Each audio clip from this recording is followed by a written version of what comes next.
আসসালামু আলাইকুম। Welcome back to Seema's delicious cooking. আবারও আমার প্রিয় ভিউয়ার্সদের সামনে হাজির হয়েছি খুবই ডেলিশিয়াস একটা রেসিপি নিয়ে।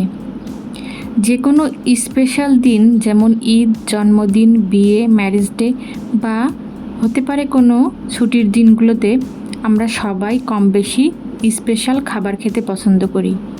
আর সেটা যদি হয় বিরিয়ানি, তাহলে তো কথাই নেই। বিরিয়ানি খেতে পছন্দ করে না এই রকম লোক খুব কমই আছে। যারা আমার মতো স্পেশাল দিনগুলোতে বিরিয়ানি খেতে পছন্দ করেন, সেই সব বিরিয়ানি প্রেমীদের জন্য আজ আমি নিয়ে এসেছি একেবারে রেস্টুরেন্টের স্বাদে চিকেন দম বিরিয়ানি রেসিপি। আজকে আমি ঘরে থাকা কয়েকটি বিশেষ মশলা দিয়ে খুব সহজেই কিভাবে চিকেন দম বিরিয়ানি তৈরি করি সেই রেসিপিটাই আপনাদের সাথে শেয়ার করছি। তো চলুন শিখে নিই আজকের পুরো প্রসেসটা। বিরিয়ানির জন্য এখানে আমি ফরচুন ব্র্যান্ডের বাসমতি চাল ব্যবহার করছি। আপনারা চাইলে যে কোনো ব্র্যান্ডের চাল দিয়েই তৈরি করে নিতে পারেন। এখানে মেজারমেন্ট কাপের 4 কাপ চাল নিয়েছি। এবার এটাকে আমি ভালো করে ধুয়ে আধা ঘন্টা পানিতে ভিজিয়ে রাখব। এতে করে বিরিয়ানির চালগুলো ভেঙে যাবে না এবং পোলাও রান্নার পরেও এটা ঝুরঝুরে হবে।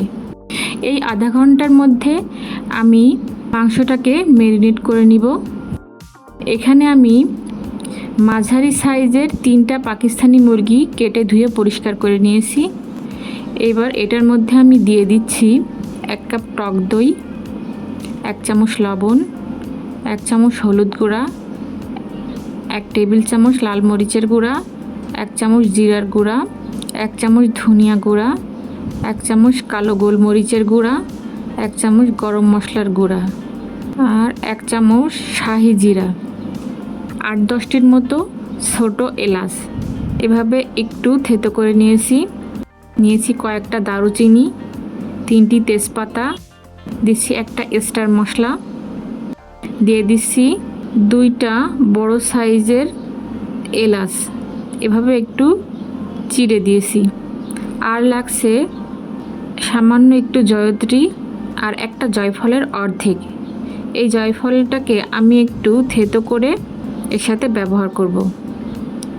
আপনারা চাইলে জয়ফল আর জয়ত্রীটাকে একটু বেটেও দিয়ে দিতে পারেন। আর দিচ্ছি 1 কাপ পেঁয়াজ বেরেস্তা। পেঁয়াজ বেরেস্তাটাও আমি আগে থেকেই করে রেখেছিলাম। দিয়ে দিচ্ছি 1 কাপ রান্না করার রেগুলার তেল। আপনারা চাইলে এখানে সরিষার তেলও ব্যবহার করতে পারেন। এর সাথে আমি আরও অ্যাড করব আদা রসুন। তার আগে এই মশলাগুলোকে আমি প্রথমে খুব ভালো করে হাত দিয়ে গোশের সাথে মেখে নিচ্ছি।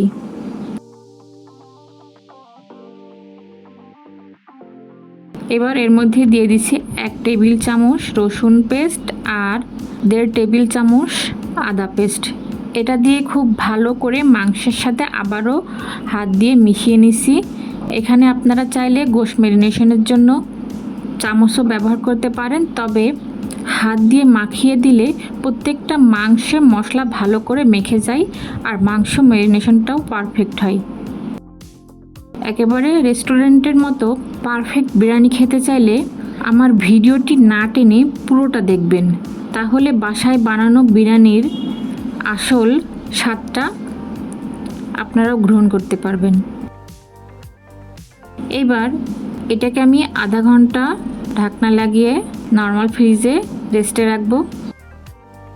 আপনাদের হাতে যদি বেশি সময় থাকে তাহলে এটাকে ওভারনাইট ফ্রিজে ম্যারিনেশন করে রাখতে পারেন। আর হাতে যদি সময় একেবারেই না থাকে তাহলে আমার মতো আধা ঘন্টা বা 1 ঘন্টা নর্মাল ফ্রিজে রাখলেই হবে। এবার চলে যাচ্ছি তৃতীয় স্টেপে। এখানে বিরিয়ানির জন্য আমি অনেক আগেই 2টি বড় সাইজের আলুকে কেটে এটাকে লবণ, হলুদ আর কিছুটা জাফরানের রং মিশিয়ে নিয়েছি। আর এখানে আমি 1 কাপ গরম দুধে সামান্য জাফরানের রং মিশিয়ে নিয়েছি। এটা আমি বিরিয়ানিতে ব্যবহার করব। এটা দিলে বিরিয়ানিটা দেখতে বেশ সুন্দর হয়। আপনাদের কাছে জাফরান থাকলে সেটাও ব্যবহার করতে পারেন। আমার কাছে এটা ছিল না, তাই আমি শুধু রংটাই ব্যবহার করছি।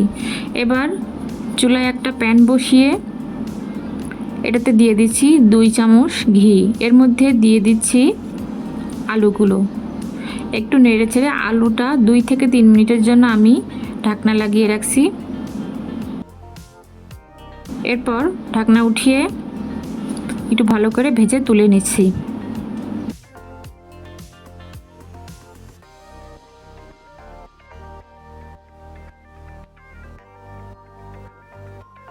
এবার ওই একই প্যানের মধ্যে আমি দিয়ে দিচ্ছি আধা ঘন্টা আগে থেকে ম্যারিনেট করে রাখা মাংসটা, দিয়ে ঢাকনা লাগিয়ে রাখবো 7 থেকে 8 মিনিটের মতো।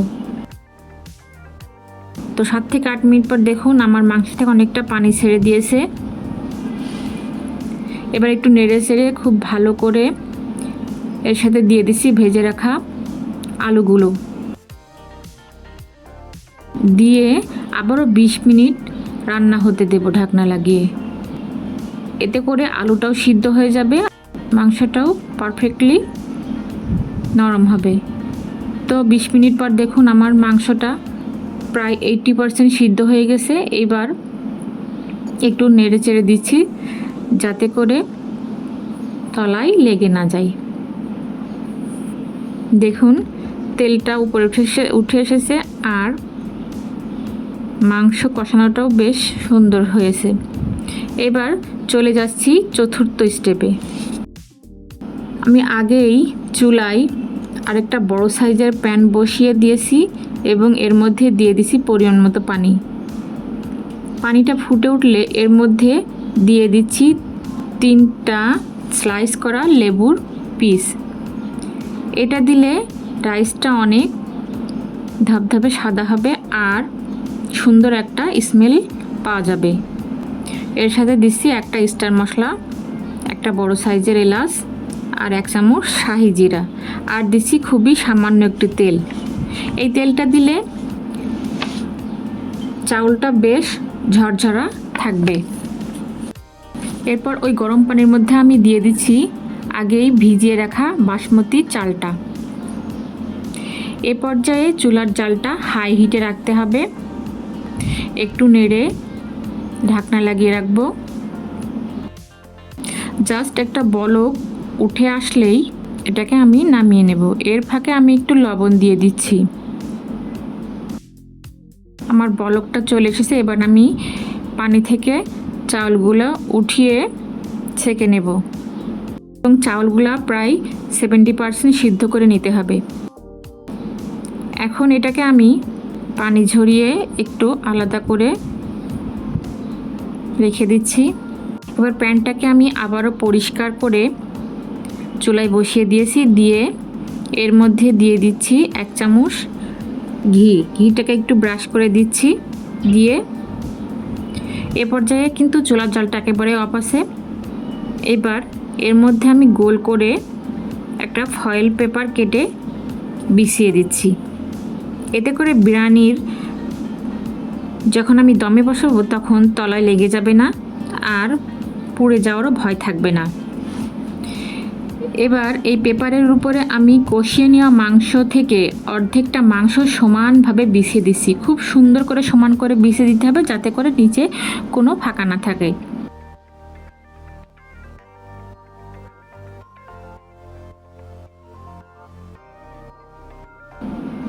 এবার এর উপরে বিছিয়ে দিচ্ছি কিছুটা পুদিনা পাতা।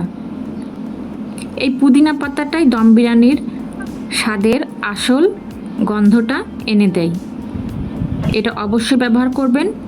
অনেকে এর সাথে ধনিয়া পাতা ব্যবহার করেন। আমার কাছে ধনিয়া পাতা ছিল না তাই আমি দেইনি। আপনাদের কাছে যদি থাকে তাহলে অবশ্যই আপনারা ধনিয়া পাতা দেওয়ার চেষ্টা করবেন। এবার এর উপরে দিয়ে দিচ্ছি সিদ্ধ করে নেওয়া অর্ধেক রাইসটা, দিয়ে খুব ভালো করে সমান করে মাংসের উপরে বিছিয়ে দিতে হবে।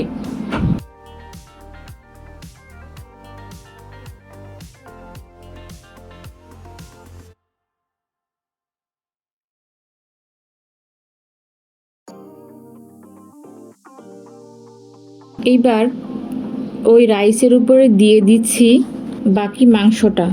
এরপর উপর দিয়ে দিয়ে দিচ্ছি আবারও কিছুটা পুদিনা পাতা, কয়েকটা কাজু বাদাম কুচি আর পেস্তা বাদাম কুচি। দিচ্ছি কিছু কিশমিশ, 8-10টার মতো আলু বোখরা, 8 থেকে 10টি কাঁচামরিচ এভাবে ফালি করে দিচ্ছি।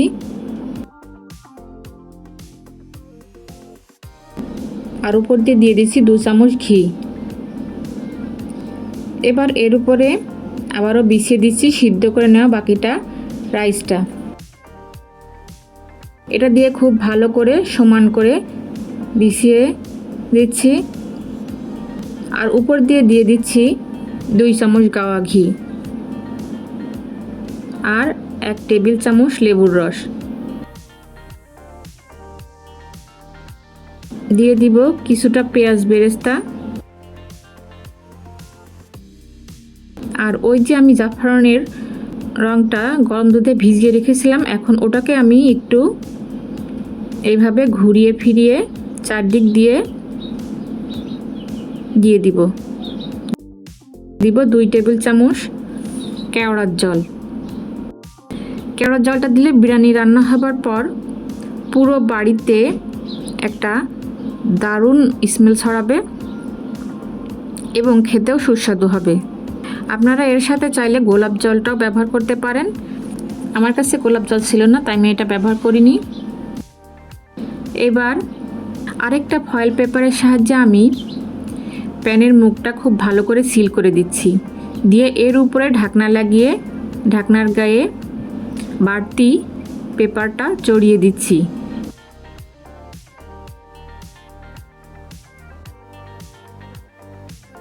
ঢাকনার উপরে যে ফুটাটা থাকে এটাকে এইভাবে বন্ধ করে দিতে হবে পেপার দিয়ে, যাতে করে এর মধ্যে থেকে কোনো প্রকার বাষ্প বা বাতাস বের না হতে পারে। আপনারা চাইলে ফয়েল পেপারের পরিবর্তে আটা ময়দা দিয়েও মুখটা বন্ধ করে দিতে পারেন। আমার চ্যানেলে আরেকটি হায়দ্রাবাদি কাচ্চি দম বিরিয়ানির রেসিপি দেওয়া আছে, সেটাতে আমি পেপারের পরিবর্তে আটা ব্যবহার করেছি। আপনারা চাইলে সেটা দেখে নিতে পারেন, আমি ডেসক্রিপশন বক্সে লিঙ্কটা দিয়ে দিব। তো এবার চলে যাচ্ছি লাস্ট স্টেপে। চুলায় আমি আগে থেকেই হাই হিটে একটা তাওয়া খুব ভালো করে গরম করে নিয়েছি। এবার এটার উপরে আমি সিল করে রাখা প্যানটা চাপিয়ে দিচ্ছি। দিয়ে এটাকে আমি ফুল হাই হিটে আরও 10 মিনিট জাল করে নিব।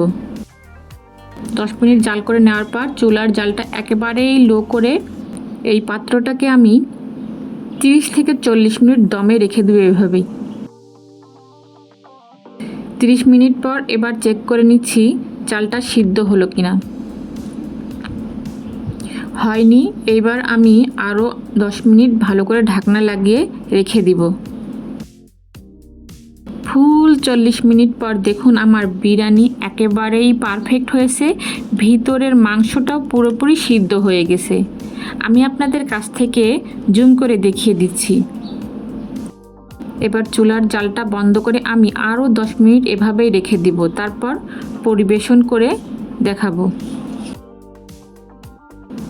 এই যে দেখুন আমার বিরিয়ানিটা কতটা পারফেক্ট হয়েছে, চালগুলোও কিন্তু একটু ভেঙে যায়নি।